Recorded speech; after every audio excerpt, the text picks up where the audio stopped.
नमस्कार। मेरे सामने 36 वर्षीय युवती हैं। उनका यहाँ पर हाथ है और उसकी रेखाओं के बारे में मैं यहाँ पर बताने जा रहा हूँ। चलिए सबसे पहले बात करता हूँ मैं आपकी कनिष्ठा उंगली के बारे में।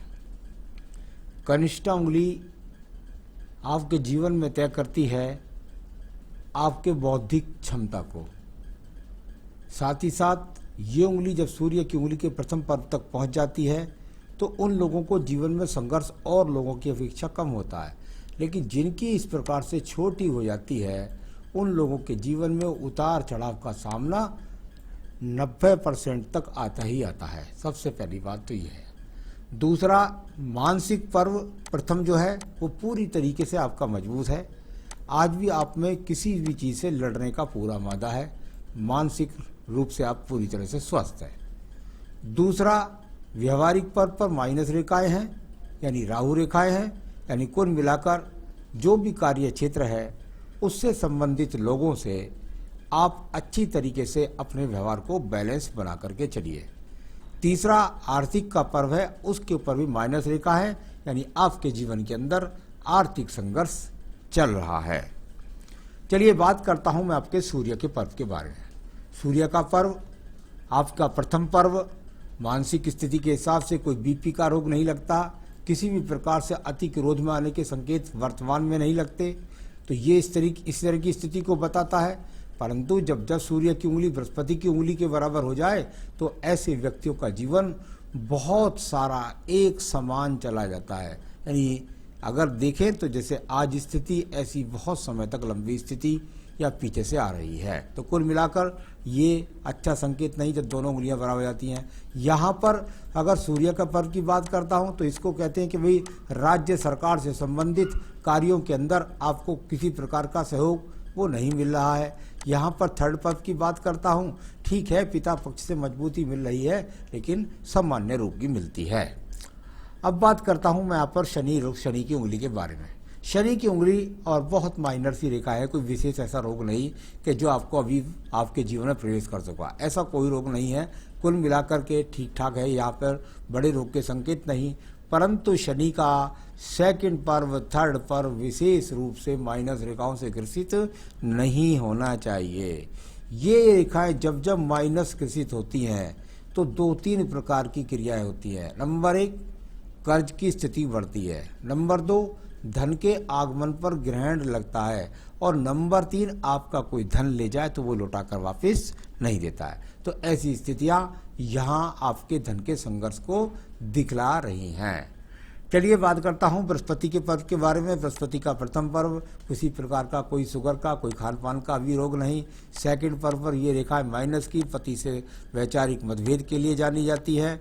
तो यहाँ कुल मिलाकर थर्ड पर्व यानी संतान की चिंताओं के लिए रेखा दिखलाई करती है। अब बात करता हूँ मैं आपके यहाँ पर बुध पर्व के बारे में। बुध का पर्व और यहाँ पर ये रेखा स्थायी खड़ी हो गई। ईश्वर की कृपा से ये यहाँ मैं राइट हैंड से पढ़ना शुरू करूँगा आपका। अगर मुझे लेफ्ट में है तो लेफ्ट में बाद में अगर कोई चीज़ देखनी होगी तो मुझे मेरे सामने दूसरे प्रोजेक्टर पर ये है। राइट हैंड को मैं इसलिए लेता हूँ कि आप 36 साल की पूरी एज कर चुकी हैं और 37 में प्रवेश कर रही हैं। यहाँ पर ये रेखाएं स्थायी रेखा है। अब स्थायी रेखाओं का फल क्या होता है ये मैं आपको बताता हूँ। स्थायी रेखाओं का फल ये होता है कि भाषा शैला की जब 3-4 रेखाएं होती है तो भाषा के नियंत्रण कराती है, नंबर 1 बात। दूसरी बात, आपके जीवन के अंदर ये स्थायी रेखा कहीं ना कहीं से निरंतर रूप से स्थायी साधन बनाती है। वो आपके कार्य के द्वारा हो, आपकी प्रॉपर्टी के द्वारा हो, या आपके परिवार के द्वारा हो, या बैंक में एफडी के द्वारा हो, लेकिन स्थायी आमदनी का स्रोत यहाँ पर दिखलाई पड़ रहा है। अब बात करता हूँ मैं यहाँ पर आपके पर्व की, और ये पर्व है आपका सूर्य का पर्व। सूर्य का पर्व पिता का कारक होता है, यानी कि पिता पक्ष से मजबूत सपोर्ट, ये बात। दूसरी बात, अगर समय पे अगर आयु के अच्छे मोड़ पर प्रयास किया जाता तो राज्य सरकार की नौकरी मिल सकती थी। साथ ही साथ आज भी अगर आप प्रयास करें तो जैसे संविदा की जॉब होती है किसी भी राज्य सरकार की, उनके लिए यदि प्रयास करें तो वो जॉब मिल जाती है। जैसे कभी कभी आशाओं की होती है या और जैसे निकलती रहती है, तो संविदा की जॉब में प्रयास करें, वहाँ मिलने के संकेत आज भी हैं।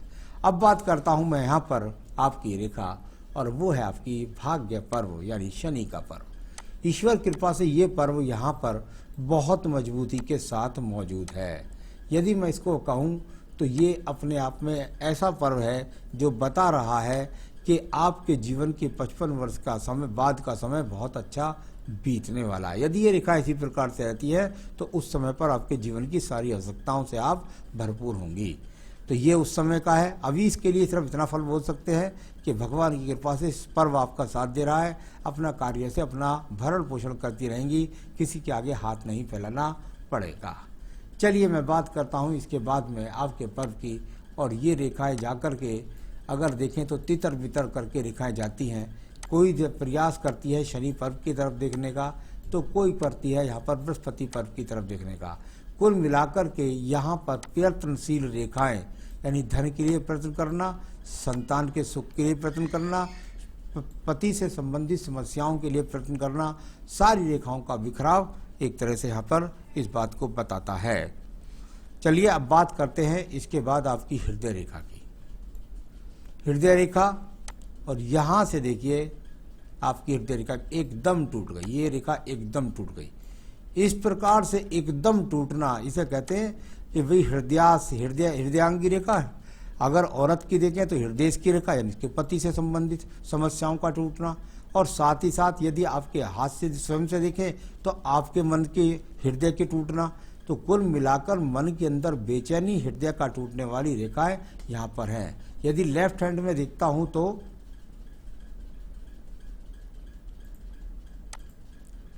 अगर यहाँ लेफ्ट हैंड में देखता हूं तो इन रेखाओं को यहाँ से ये जाकर एक नीचे एक्स कैसा चिन्ह नजर आएगा यहाँ हल्का सा, और यहाँ भी वो रेखा इस तरीके से ये टूटने के चिन्ह को दर्शाती है। यानी दोनों ही पर्व में यदि देखें तो मन के अंदर बेचैनी को दिखलाने वाली और इस तरीके से किसी भी प्रकार का हृदय रोग का संकेत यहाँ पर नहीं है। तो चलिए ये इस तरह की रेखा हो गई। अब बात करता हूँ इसके बाद आपके निम्न मंगल पर्व के बारे में। कर्म क्षेत्र के लिए निम्न मंगल पर्व को जाना जाता है। यहाँ पर अगर मैं देखता हूँ तो ये रेखाएं वो रेखाएं हैं जो मेहनत के लिए जानी जाती हैं, यानी आपके प्रयास हैं। इससे भी रेखा का संबंध देखें तो शनि पर्व तक पहुँचता है। आप मेहनत करती हैं, आप धन के आगमन बनाती है, आप बुद्धि का इस्तेमाल करती है। इस तरह की कर्म रेखाओं का संबंध लगातार आपकी बुद्धि रेखा तक जाकर होगा। यानी आप मेहनत कर रही हैं, भागदौड़ कर रही हैं और उससे अपने जीवन के अंदर स्थापना कर रही हैं। लेकिन बीच में जब ये रेखाएं आयु रेखा को काट कर जाती हैं तो आयु के उस पक्ष के अंदर आपके जीवन के अंदर बहुत ज़्यादा आपको संघर्ष भी कराती हैं। तो कुल मिलाकर यहाँ यदि देखता हूँ तो ये मेहनत का हाथ है और आप प्रयत्न करके अपने जीवन के संसाधनों को जोड़ लेती है। अब बात करते हैं आपकी बुद्धि रेखा के बारे में। बुद्धि रेखा आपने जीवन में कभी सोचा ही नहीं, मुड़ करके यहाँ पर अगर देखें तो लगभग ऐसा कह सकते हैं कि करीब 24-25 वर्ष के बाद आपकी रेखा 25 वर्ष तक किसी चीज़ की आपको आवश्यकता नहीं, कोई आपको जद्दोजहद नहीं, कोई आपको मेहनत नहीं, और उसके बाद आपकी रेखा ये लहरदार होकर के और लगभग मंगल पर्व तक पहुंच गई। यानी कुल मिलाकर यहाँ से अगर देखूं तो साहस तो करती हैं लेकिन थोड़ा से हल्की सी लहरदार चलती है तो जीवन के अंदर संघर्ष को बढ़ा देती है। तो इस तरह की स्थिति यहाँ पर कुल मिलाकर इसको खराब बुद्धि रेखा नहीं कहेंगे। अपनी मेहनत के द्वारा आप तो सही हैं और किसी भी प्रकार के डिप्रेशन का शिकार भी नहीं होंगी।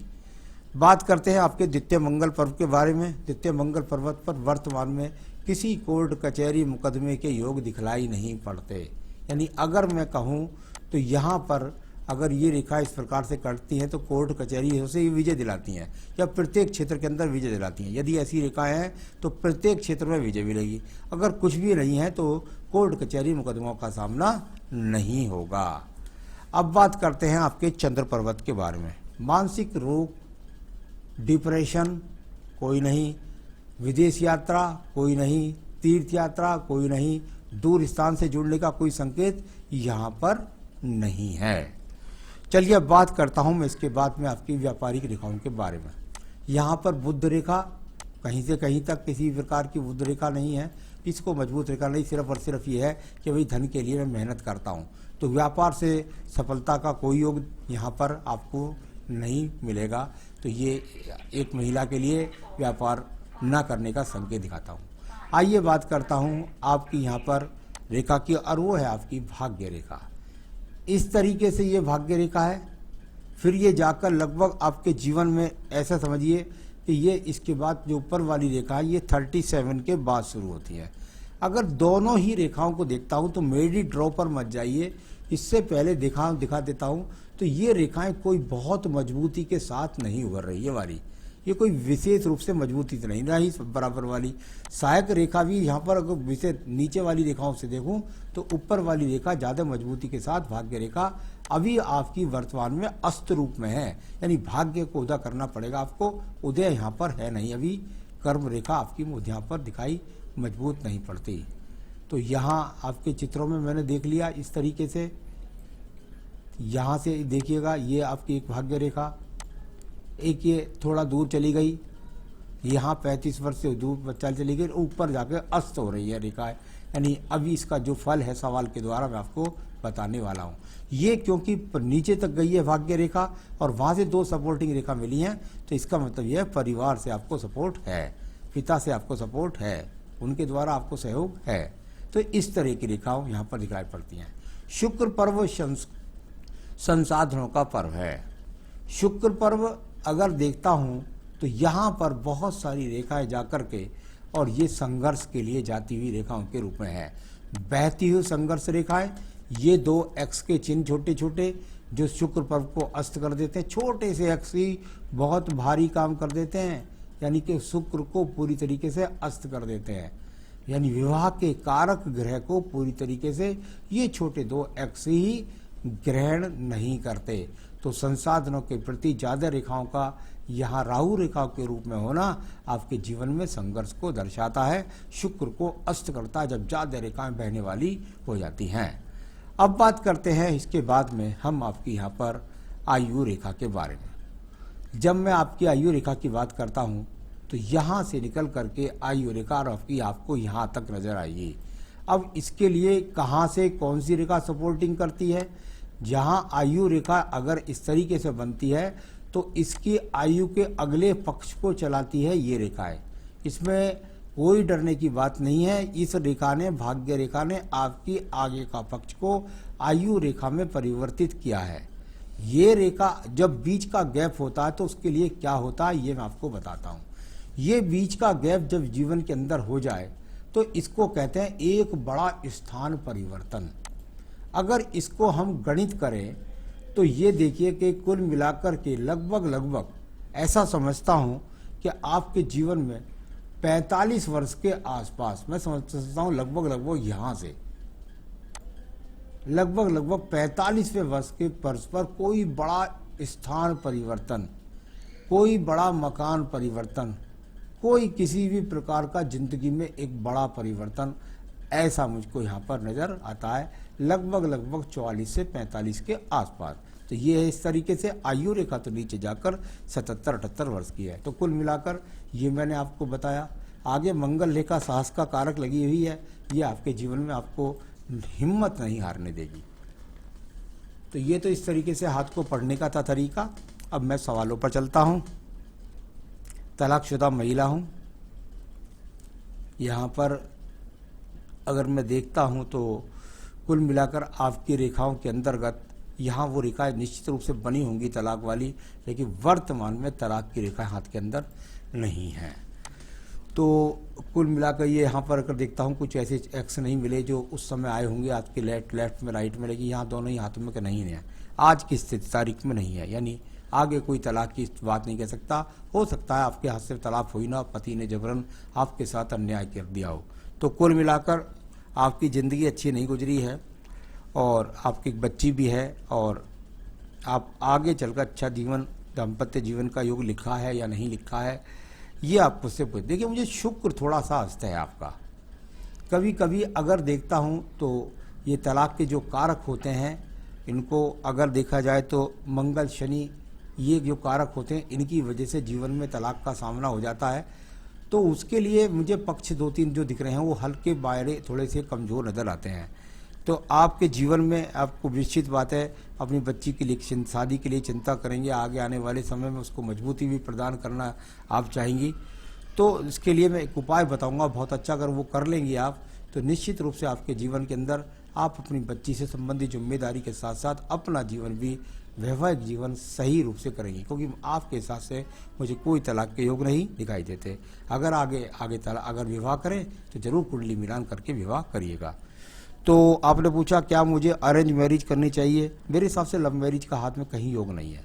आपको बहुत गहनता के साथ में और बड़े सम्मान के साथ में दूसरा विवाह अवश्य करना चाहिए। और आर्थिक स्थिति के लिए अभी आपका संघर्ष जारी है, जो स्थिति वर्तमान में है ये मुझे अभी काफ़ी आगे तक चलती नजर आती है। तो चलिए देखते हैं क्या होता है, ईश्वर की मर्जी है। तो मैं तो बस पूजा पाठ बता दूंगा, उससे आपके जीवन में निश्चित रूप से आपको लाभ मिलेगा आपके सभी क्षेत्रों में। तो आर्थिक स्थिति सुधारने के लिए, विवाह करने के लिए, संतान के सुख की पूरी संसाधनों को बढ़ाने के लिए, सबके लिए आपको क्या करना है? सबसे पहले तो मैं आपको कहूँगा कि मंगल शनि का मंत्रों का संकल्प अनुष्ठान कराएं। कोई सही पंडित हो वो मंगल शनि के आपसे संकल्प लेकर मंगल के शनि के मंत्रों का, और उसके बाद वो संकल्प करके आपका अनुभावन कराएगा, बाद में दसवां सवन वो कराए। तो सबसे पहले तो ये करें। दूसरा आपको जो स्वयं करना है वो बता देता हूँ। आप चाहें तो यहाँ फायर ओपल पहनिएगा, आपके जीवन में आपको बहुत लाभ देगा ये, विवाह के लिए, संतान सुख के लिए, संसाधनों को बढ़ाने के लिए। और इसके लिए आप फायर ओपल चाहें तो मुझसे संपर्क कर सकती है, मैं आपके स्थान तक पहुँचा सकता हूँ। एक मंत्र को शुरुआत कर दीजिए किसी भी शुक्रवार से, ओम सुम शुक्राय नमः, ओम सुम शुक्राय नमः। ये बीज मंत्र की माला का जाप कम से कम हो सके तो 3 से 5 माला का जाप नित्य करिएगा। तो इससे आपको बहुत ज़्यादा लाभ आपके जीवन में होगा। और साथ पढ़िए देवी कवच, दुर्गा सप्तशती का देवी कवच, तो ये आपको पढ़ना है। अगर पूजा लंबी लगे तो 2 विभागों में बांट सकती है, सुबह और शाम। तो कुल मिलाकर ये पूजा करें, आपके जीवन की स्थितियाँ सुधरें, यही मेरी शुभकामनाएं। नमस्कार।